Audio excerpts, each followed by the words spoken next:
Assalamualaikum warahmatullahi wabarakatuh.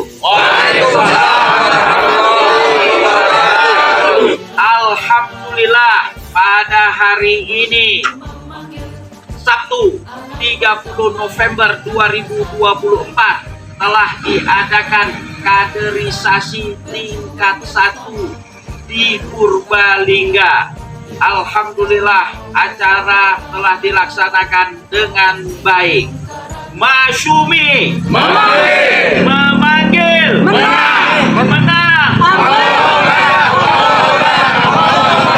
Masyumi. Assalamualaikum warahmatullahi wabarakatuh. Waalaikumsalam warahmatullahi wabarakatuh.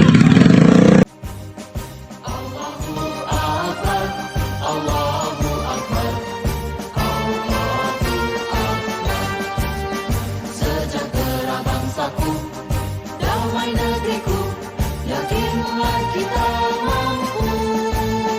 Yakinlah Allah bersama kita. Usaha tanpa henti, kobarkan semangat, amar ma'ruf nahi mungkar. Masyumi jayalah, NKRI majulah, inilah partai kita.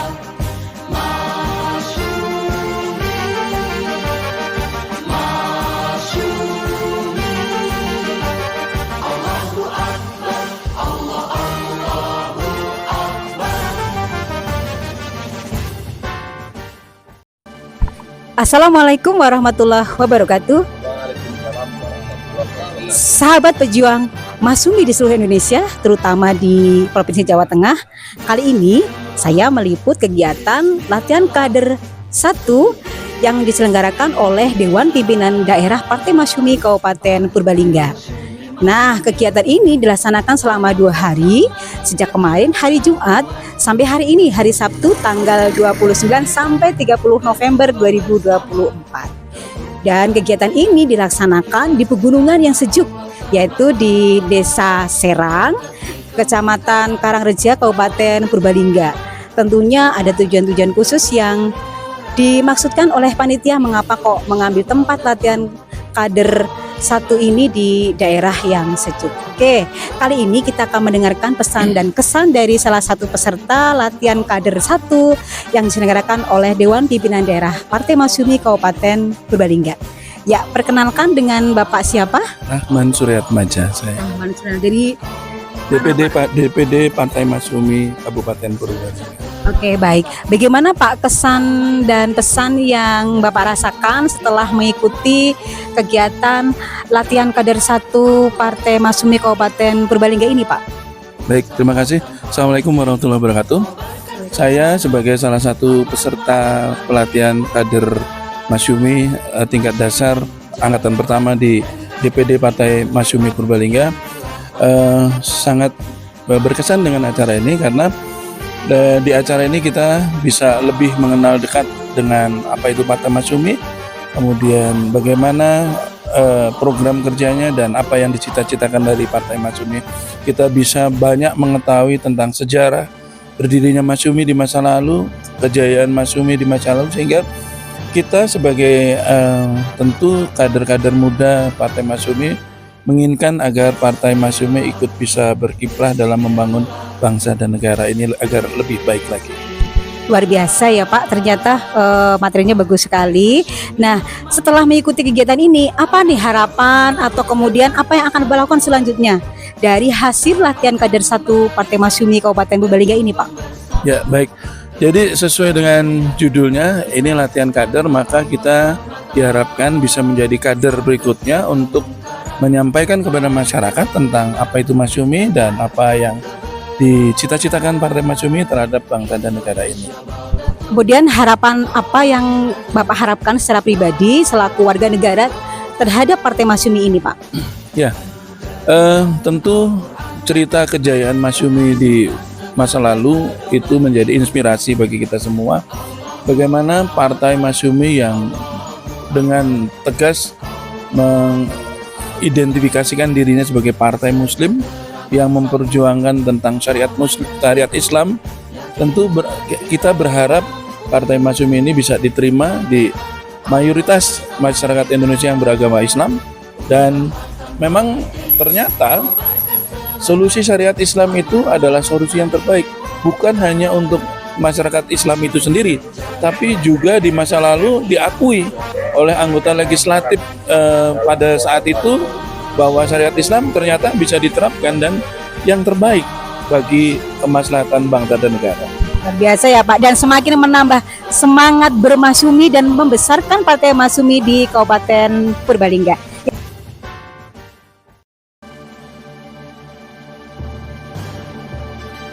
Ya baik, selanjutnya sahabat pejuang Masyumi di seluruh Indonesia, terutama di Jawa Tengah. Kali ini saya akan mewawancarai Bapak Komari selaku Ketua Dewan Pimpinan Daerah Partai Masyumi Kabupaten Purbalingga. Selamat siang Bapak Komari. Selamat siang, Ya. Assalamualaikum warahmatullahi wabarakatuh. Waalaikumsalam warahmatullahi wabarakatuh. Bapak, terkait dengan kegiatan latihan kader 1 nih yang diadakan oleh Dewan Pimpinan Daerah Kabupaten Purbalingga, sebenarnya selaku ketua, apa sih Pak tujuan dari LK1 ini Pak? Oh iya. Terima kasih.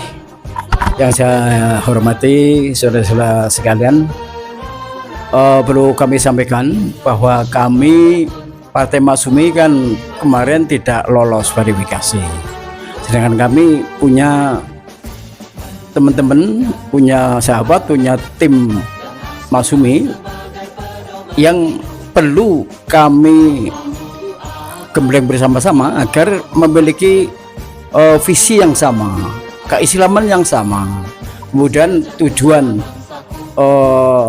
Partai Masyumi apa itu kami ingin langsung mendapatkan informasi dari para tokoh-tokoh Masyumi yang ada di DPP maksud di Majelis Syuro. Demikian. Baik, terima kasih. Yang selanjutnya nih Pak, ini kegiatan ini diikuti oleh berapa orang peserta dan dari mana saja Pak? Kalau dari dalam Purbalingga peserta 45 orang. 45 orang yang tambahan dari Purwokerto, Banjarnegara, kemudian ada yang dari sebagian dari Brebes, ya di total sekitar 50 orang. Untuk ini Pak, persentase akhwatnya atau putrinya berapa nih Pak? Kalau putri mungkin barangkali baru mencapai 20% lah, 20% ya, belum sampai 30%. Yang terpenting tetap melibatkan untuk perempuannya nggih Pak nggih. Oh, iya, pasti. Baik. Selanjutnya nih Pak, harapan apa yang diinginkan oleh Bapak selaku Ketua DPD Masyumi Kabupaten Purbalingga terkait dengan pelaksanaan kegiatan LK1 ini dan harapannya Bapak terhadap alumni dari peserta LK1 ini nanti Pak? Ya, terima kasih. Jadi kami berharap orang-orang yang sudah mendapatkan LK1 dari DPP ini mendapatkan pengalaman, pengetahuan, dan kemampuan untuk bisa mengembangkan dirinya, akhirnya berkembang ke keluarga, ke masyarakat, sehingga insya Allah Masyumi di Purbalingga dan mudah-mudahan di Indonesia akan bisa berkembang dan bisa menang verifikasi, dan mudah-mudahan tahun 2029 bisa masuk Senayan begitu. Wah, luar biasa. Kata-kata terakhir nih Pak untuk penyemangat kader-kader Masyumi di Purbalingga ini Pak. Ya, untuk kader-kader Masyumi di Purbalingga, kita selalu amar ma'ruf nahi mungkar, dan mudah-mudahan NKRI menjadi negara yang baltatun thayyibatun warbun hawur. Takbir. Allahu Akbar. Terima kasih. Assalamualaikum warahmatullahi wabarakatuh.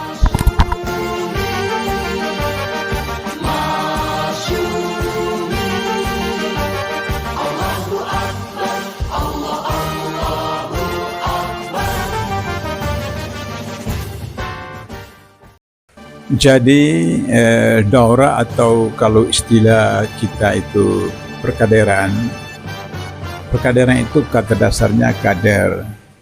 Kader itu berasal dari bahasa Inggris keder, yang berasal dari bahasa Prancis juga keder.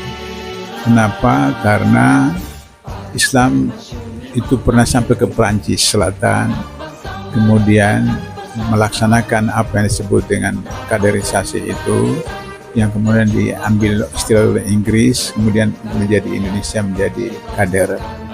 Ternyata dalam hasil penelitian saya, kader atau kader itu berasal dari kata kodir. Itu kodir artinya yang mempunyai kekuatan, yang punya kekuasaan. Nah, kalau dalam istilah Indonesia, kader itu adalah bingkai. Bingkai itu adalah satu alat yang menutup satu gambar atau satu foto yang kita cintai, apakah itu pemimpin, apakah itu keluarga, seperti itu. Jadi fungsi bingkai itu ada melindungi gambar yang ada di dalamnya. Kalau misalnya dia jatuh, maka kaca itu yang pecah atau bingkai yang pecah, tapi gambarnya tetap ada. Nah, sehingga dengan begitu maka kader Masyumi adalah bingkai yang melindungi Masyumi. Sedangkan Masyumi itu partai Islam, berarti kader Masyumi itu harus melindungi Islam dari diganggu, dikoyak, dirobek, dianiaya oleh kelompok yang lain. Nah, sehingga dengan begitu maka di dalam Masyumi itu ada 3 tingkatan perkaderan formal, yaitu yang disebut dengan kader 1, kemudian kader 2, kemudian kader 3. Terakhir, kalau sudah lulus kader 3, maka mereka akan ikuti KIM. KIM itu ada kader inti Masyumi yang dilaksanakan oleh Majelis Syuro. Kalau kader 1, kader 2, kader 3 dilakukan oleh DPD, DPW atau PP, seperti itu. Antara kader 1 dengan kader 2 ada namanya usro atau halaqah dari 4 bulan sampai 6 bulan. Sehingga kalau lulus dari halaqah 1 atau usro 1 ikut pada kaderisasi kedua. Sudah itu kemudian ikut lagi usro kedua, lulus maka ikut lagi kader yang ketiga. Lulus baru disebut kader Masyumi. Ketika sudah jadi kader Masyumi bisa menjadi satu orang pejabat internal KPK, baik dari tingkat RT, RW, DPC, DPD, seterusnya. Tapi untuk menjadi pejabat publik, mulai dari presiden sampai misalnya camat, jadi anggota DPR pusat sampai DPR tingkat 2 harus melalui KIM. Karena KIM ini kalau di pemerintah Lemhanas. Lemhanas itu adalah satu jenjang pendidikan oleh pemerintah menyiapkan calon-calon pejabat negara seperti itu. Nah, itulah yang dimaksud dengan kaderisasi di Masyumi. Sehingga dengan demikian setelah selesai KIM, maka mereka itu akan menjadi calon-calon mujahid, mujadid, mujtahid. Nah, sehingga dengan begitu maka mereka akan bisa berada pada sebuah lembaga internal maupun eksternal untuk mengurangi penyimpangan undang-undang, KKN, korupsi dan seterusnya, sehingga kemudian negara seperti sekarang ini dalam keadaan tidak baik-baik saja bisa diperbaiki ketika Masyumi mendapat kepercayaan dari rakyat untuk memimpin negara, memimpin provinsi, memimpin kabupaten, memimpin kota dan seterusnya. Itu tujuan dari kaderisasi yang sedang dilakukan di Purbalingga ini. Begitu, Mbak. Kemudian begini Ustadz, harapan apa yang diinginkan oleh Majelis Syuro terkait dari kader-kader hasil dari LK1 DPD Kabupaten Purbalingga ini, Pak? Yang pertama, saya berharap bahwa setelah 6 bulan dari sekarang, paling cepat 4 bulan, itu mereka sudah buat kaderisasi tingkat 2. Nah, sebelum melaksanakan kaderisasi tingkat 2, mereka setiap pekan atau 2 pekan, paling lambat 1 bulan, mereka harus usro. Nah, usro itu adalah mengkaji, mendalami materi-materi yang diperoleh dari dalam kader 1. Karena kader 1 waktunya terbatas cuma 2 hari, maka kemudian di usro itu dikaji dalam dengan buku-buku rujukan, baik tentang akidah, tentang kemasyumian, tentang keindonesiaan, tentang materi-materi yang lain seperti itu. Sehingga begitu, maka kegiatan itu akan berjalan di tingkat DPD sampai kemudian kalau sudah menjadi kader, kemudian peserta-peserta dari kader 1 itu atau kader 2 atau kader 3 bisa jadi ketua DPC, ketua RT dan seterusnya seperti itu. Nah, sehingga begitu diharapkan misalnya nanti 2029 paling lambat 2027 maka Purbalingga ini sudah mempunyai sekian ratus bahkan ribu anggota, sehingga kemudian sudah mempunyai calon-calon anggota DPRD di tingkat Kabupaten Purbalingga atau untuk tingkat Provinsi Jawa Tengah, bila perlu kalau ada memenuhi persyarat sampai jalan anggota DPR pusat. Dengan begitu maka Purbalingga bisa dibangun dengan konsep-konsep Masyumi yang selain tidak bertentangan dengan Undang-Undang 45 Pancasila, tapi juga sesuai dengan Al-Quran dan As-Sunnah. Itu target yang akan harus kita capai di Purbalingga setelah kader 1 ini selesai.